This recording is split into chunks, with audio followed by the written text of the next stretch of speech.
and keep the Passover unto the Lord thy God. For in the month of Abib, the Lord thy God brought thee forth out of Egypt by night. What happened? When did that happen? Who are we talking to? Talking to the children of Israel, who were literally children when they came out 40 years ago.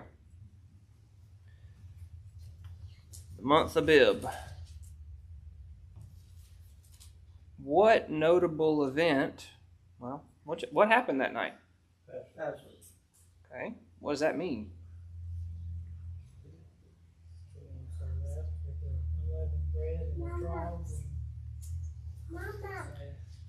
It does. The blood was applied to the doors, and this destroyer that came through didn't slay them. Whereas everyone for whom the blood was not covered, their firstborns all died, man and beast, from the richest to the poorest. And they left. There was a great cry throughout all of Egypt. And they were instructed before that even happened that they were going to observe a feast to remember that. And that event was so notable that it actually started the Jewish calendar over.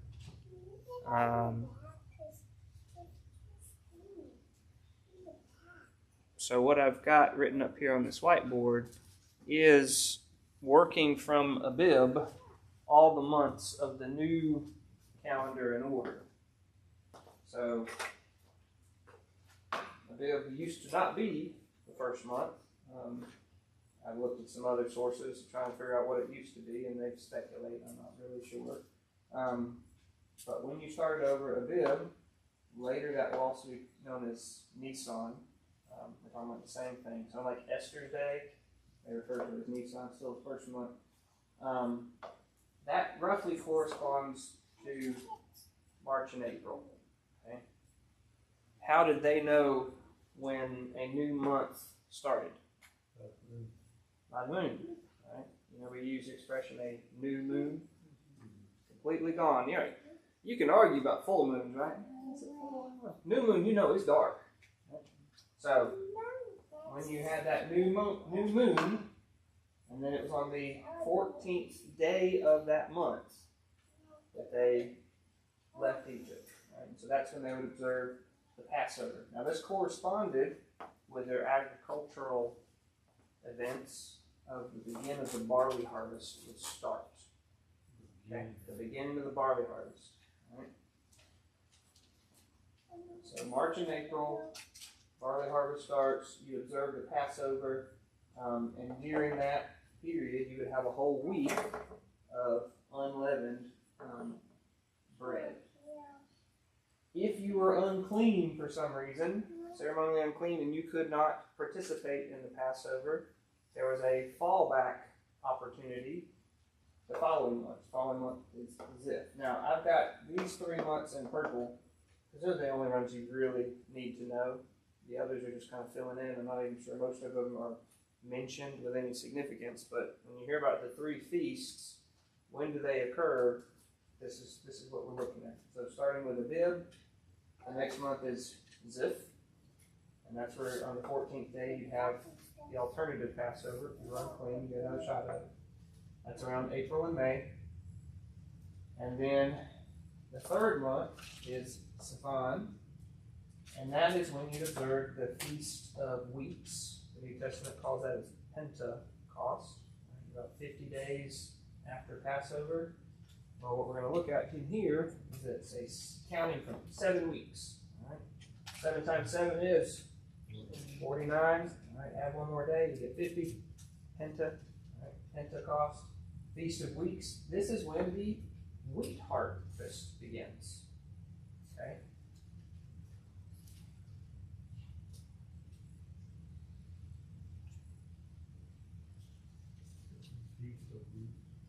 Feast of Weeks. And that's related to that 7-week countdown. So in between Jesus' execution, resurrection, and then Pentecost is just in this interval. Sometime March, April, done by May, June.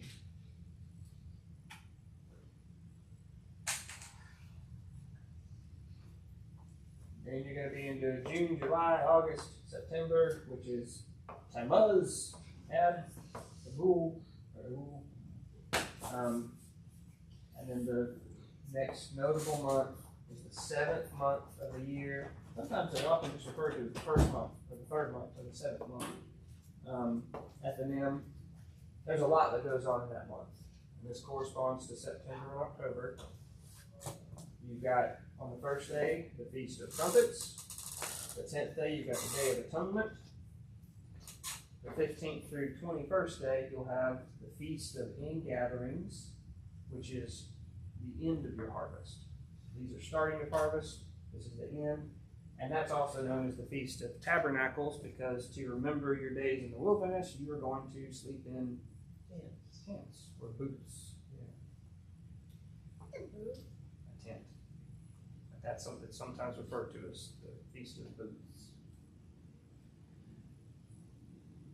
Around this time, after the harvest is ended, is when you have something referred to as the former rains.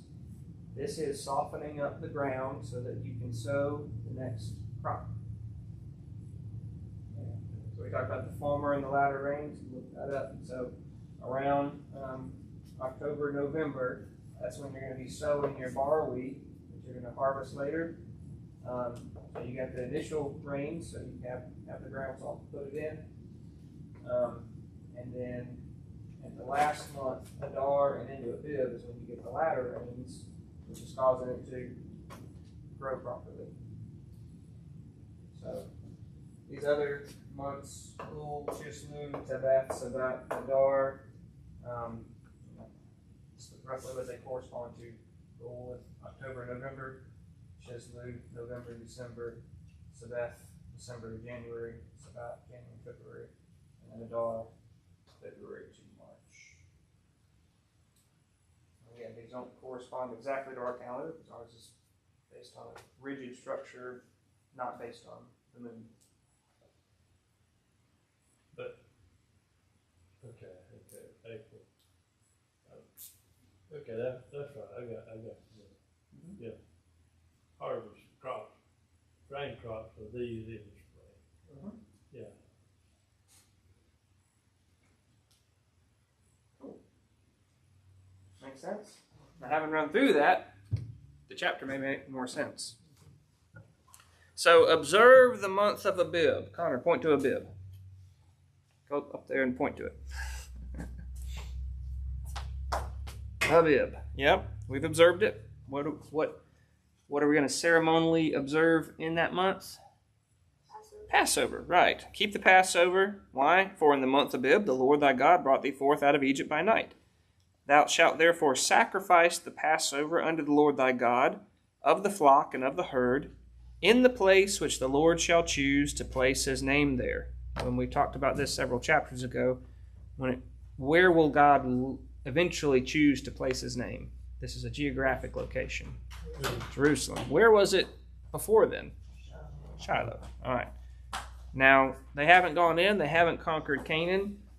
Jerusalem's not going to be conquered for hundreds of years. I can send you a picture of it if you want. Okay. Yep. So, he's just saying, when this happens, where I tell you to go, that's where you're going to do it. Now, during that month, you shall eat, during the course of that month, you shall eat no unleavened bread with it, the Passover. 7 days shalt thou eat unleavened bread therewith, even the bread of affliction.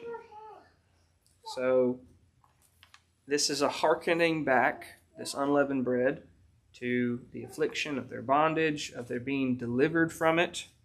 For thou camest forth out of the land of Egypt in haste, that thou mayest remember the day when thou camest forth out of the land of Egypt all the days of thy life. So when they came forth in haste, Sister Sarah alluded to it, but in Exodus chapter 12, it gave you a detail about why they didn't eat, leavened bread, because they'd already packed their stuff up. Y'all ever have one of those moving days where the U-Haul's packed and you still got to eat? Those are skinny meals, right? Generally, you go to the drive-thru or something because you don't even have a spatula. Well, that's kind of what's going on here. It's 12 and 31. This is Pharaoh after the firstborn have died. He calls for Moses and Aaron by night and says, "Rise up, get you forth from among my people, both ye and the children of Israel, and go. Serve the God as ye have said. Also take your flocks, your herds, if you've said, be gone, and bless me also." He says, I'm not holding anything back. I'm not trying to negotiate anything. Everything you said, go. Please bless me on the way out. The Egyptians were urging unto the people that they might send them out of the land in haste. For they said, we be all dead men. If these guys stick around anymore, none of us are going to survive. And the people took their dough before it was leavened, their kneading troughs being bound up in their clothes upon their shoulders. All right, so they borrowed silver and gold, and they left. They left that night. So that unleavened bread was used as a symbol to remind them of a very notable event. Right? Just like when we use unleavened bread in communion, we're going back to a very notable event. So 7 days, they're not going to eat any leavened bread. There shall be no leavened bread seen with thee in all thy coast 7 days. So it's not just you can't eat it, you can't even have it in your house. So back in 16 and verse 4, for the whole week, neither shall there anything of the flesh which thou sacrificest the first day at evening remain all night until the morning. Right? There's not going to be any leftovers of the Passover lamb. This was a one-shot deal. Thou mayest not sacrifice the Passover within any of thy gates. The expression within thy gates or any of thy gates, what geographically are we referring to? Cities. Any cities. Doesn't matter what city you're in, you can't do this at home. You can't stay at your home city, right? You've got to go to the place where he is going to set his name. So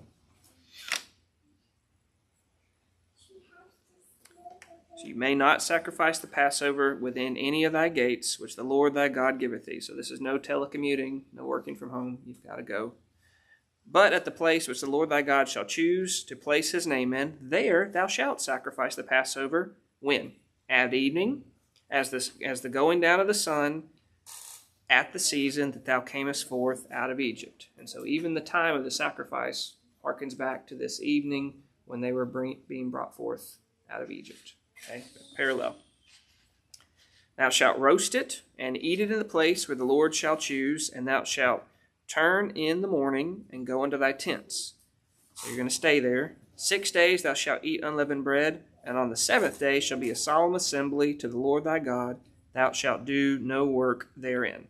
All right, so this whole thing, this week of unleavened bread, ends up with a grand solemn assembly. All right. So that's the first one. That's the month Abib. All right, Connor, show me the third month. What's it called? Sivan. Okay. Verse 9 says, 7 weeks shalt thou number unto thee. Begin the number 7 weeks from such a time as thou beginnest to put the sickle to the corn. All right. Are we talking about Indian corn here? No, corn's just another name in the Bible for a grain. And we know that it's the barley that's going to be harvested at Passover. So from the time you first start cutting the barley, you're going to start counting 7 weeks. Okay?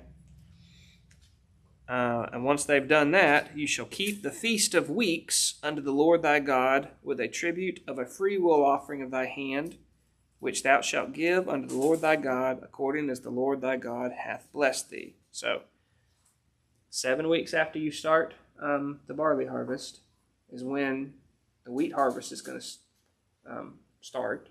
And you're going to take a free will offering and you're going to go back to where the Lord sets and you're going to bring that. Okay? Feast of Weeks. Why do they call it Feast of Weeks? Because you have to count 7 weeks in between the previous event. Yeah. Yeah. So it's linked to the Passover, but it's just 7 weeks later. In the New Testament, it is called Pentecost. What does penta mean? 50. 50. So you got 7 times 7 is 49. And then the one more day gets you to 50 days. About 50 days after Passover will be the Feast of Pentecost.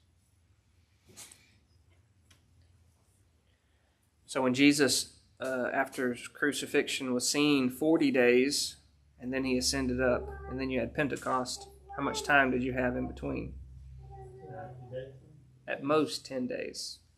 40 minus 50. 50 minus 40. Right. The difference between... Not yeah.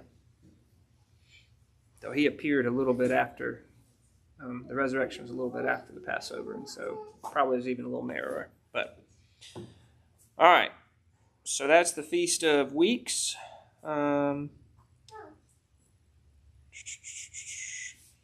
So you're taking your tribute, a freewill offering, according as the Lord hath blessed thee. All right. So your whole harvest isn't in yet. You've gotten your barley in. You're starting to gather your wheat, and you're taking portion of it.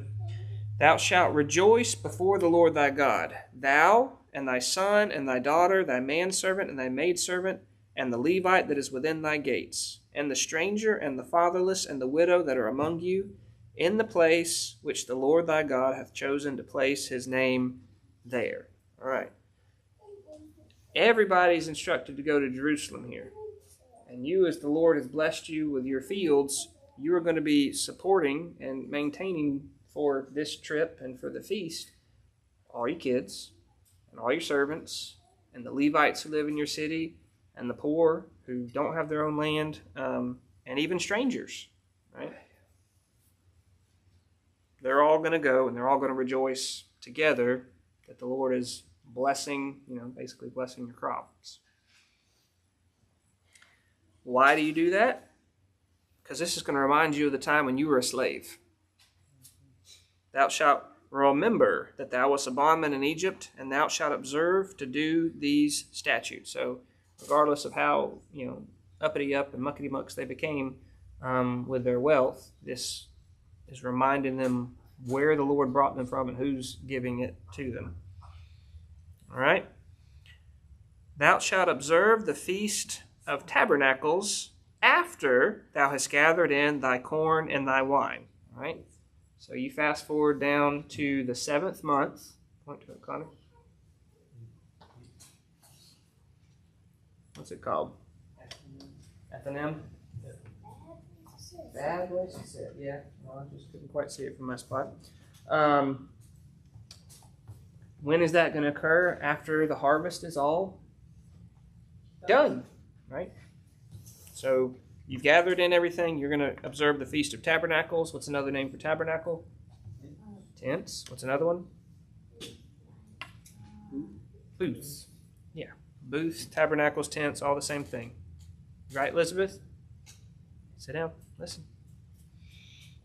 All right. And thou shalt rejoice in thy feast, thou and thy son and thy daughter, thy manservant, thy maidservant, the Levite, the stranger, the fatherless, and the widow that are within thy gates. Same thing.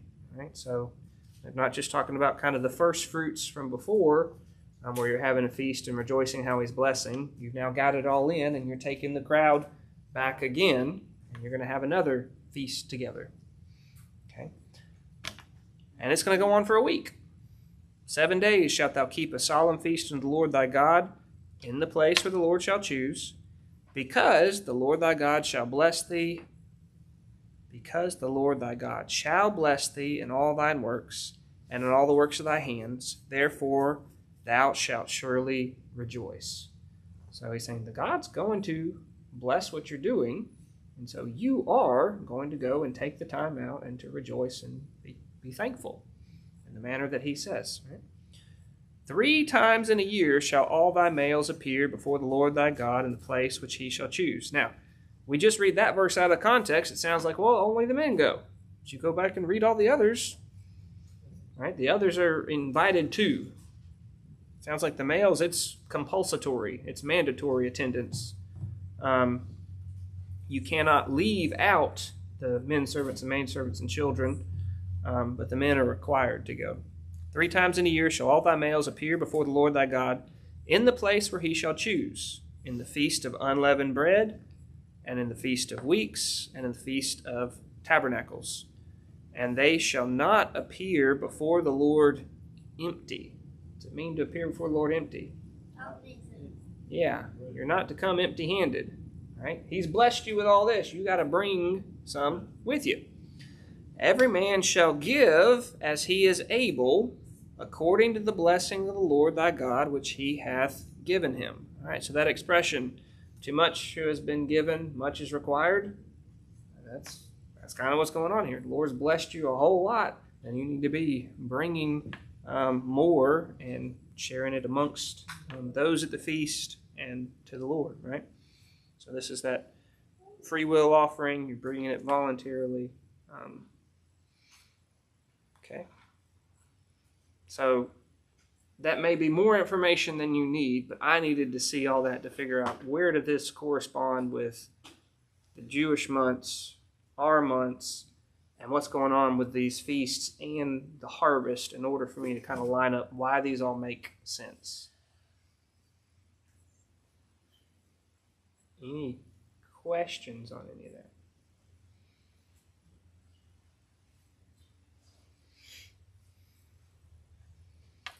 So, Patrick, if I was to ask you, what's the first month of their calendar? Abib. Abib. And what feast is observed then? Passover also includes the feast of unleavened bread. All right? David? How many weeks do you count until you get to the next event? 7. Yeah, 7. Did brother give you an answer? No. You just knew? Okay. All right, Connor, what's the name of that month? Well, you've counted 7 weeks, and now you're at the 3rd month. 7. Sure. 7 weeks. 7 weeks, and the feast is called the Feast of Weeks. 7 weeks later. Oh man, that's bad. That's like Ray. Feast of Weeks. In the New Testament, they refer to it as Pentecost. Yeah. And then the 7th month is Ethanim. So you got the Feast of Trumpets, the Day of Atonement. The Day of Trumpets, that will be your anniversary for your years, right? Your year of Jubilee and your years of release. Years of release every 7 years. Years of Jubilee is the 50th year. How do we get to the 7th? How do we get to that's the 7th? Oh yeah. Abib 1, Ziph 2, Savan 3. I know what I'm saying. How do we know that happened in the 7th month? Oh, because it said that's when you have to observe it in the 7th month. Not in this chapter. Oh, okay. Yeah, no, that's Somewhere else. Yeah. Oh, okay. I'm just pulling it all together. Okay, because I was just like, I don't You didn't remember that in this chapter? No. No, I didn't. But Yeah. Okay. No, that's elsewhere, but yeah.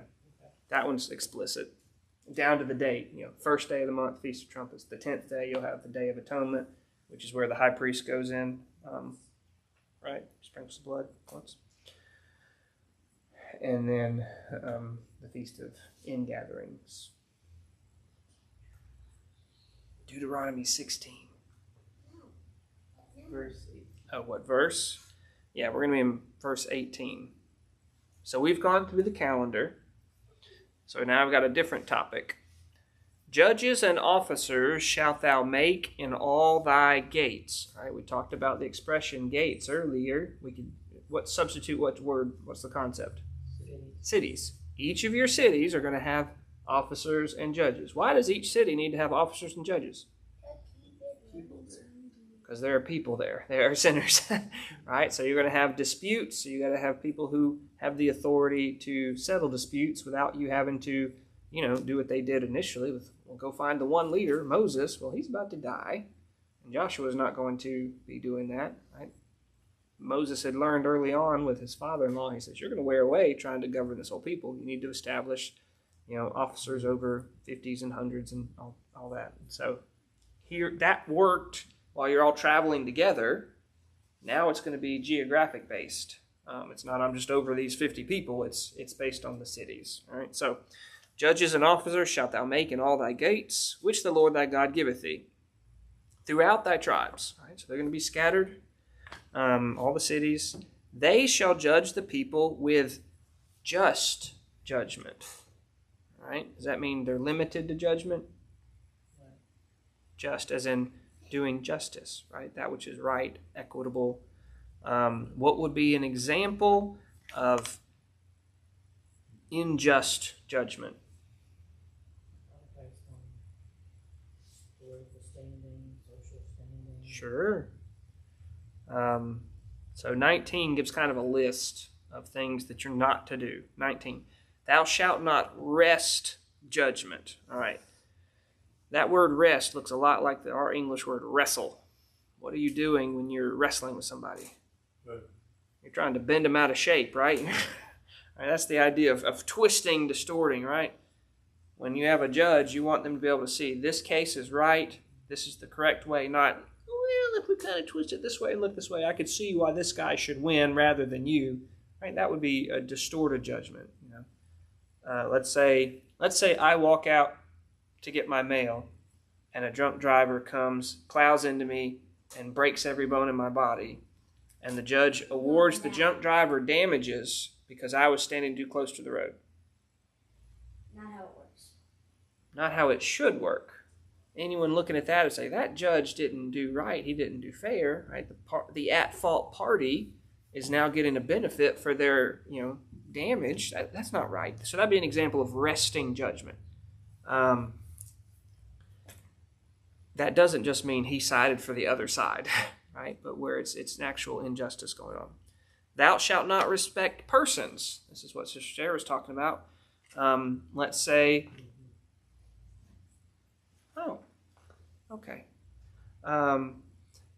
you've got someone, the wealthiest guy in town has come to the court, and he wants something done, and he's going up against this poor fellow. Who will the judge side with? Shouldn't matter who the parties are, right? It should just be the facts of the case. So that's respecting persons. Well, what if the rich guy sees that he is not willing to just side with him, and he takes him out to lunch and he slides him an envelope full of $100 bills? Slide it right back. Well, that'd be the right way to do, but that's a bribe, right? So that's another thing that a judge should not do. Neither take a gift. Why? For a gift doth blind the eyes of the wise and pervert the words of the righteous. So you can be wise and you can be righteous, but when you accept that gift, it's more likely for you to lead to wrong results. Right? I'm just going to turn my eyes and not see something, or I'm going to twist my words so that they don't land the right way.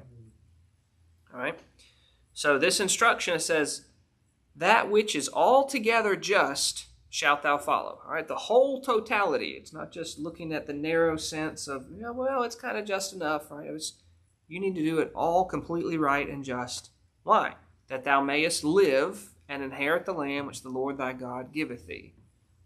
There's a threat in there that if you don't, he will wipe you out and he will remove you from the land. All right, last couple things. Thou shalt not plant thee a grove. Are orchards forbidden? No, orchards aren't forbidden. You shall not plant thee a grove of any trees near unto the altar of the Lord thy God, which thou shalt make thee. So they're going to have the altar that they're supposed to sacrifice to. Why should they not make a grove near it? That would be nice, right? Have a little shade. That would be focused on. That was commanded against in the earlier chapter. This is a practice that the Canaanites were engaged in before they got there. And their instructions were you tear down their altars and you burn their groves, you cut down their images and any poles that they had. Now, anything about their practice, you're to tear it down. The word behind grove there is Ishtar, and apparently she is associated with being the female goddess of the Phoenicians or Sidonians. So you had Baal as like the male god, and This was like his consort, his girlfriend. And so when you've got Elijah, where you've got the 450 prophets of Baal, and then you've got the 400 prophets of the grove, you actually have both aspects of their, goddess and god and goddesses, whatever, you get it, in play that are being rejected. So it's not taking how they practiced and running with that. It's you don't blend it. Don't bring it in together. Thou shalt not plant thee a grove of any trees near unto the altar of the Lord thy God, which thou shalt make. Neither shalt thou set up an image, which the Lord thy God hateth. All right? Does God want anyone to make an image of him near how he's to worship? No. And he's got some pretty stark language there to make that clear. He hates those things. Deuteronomy 16.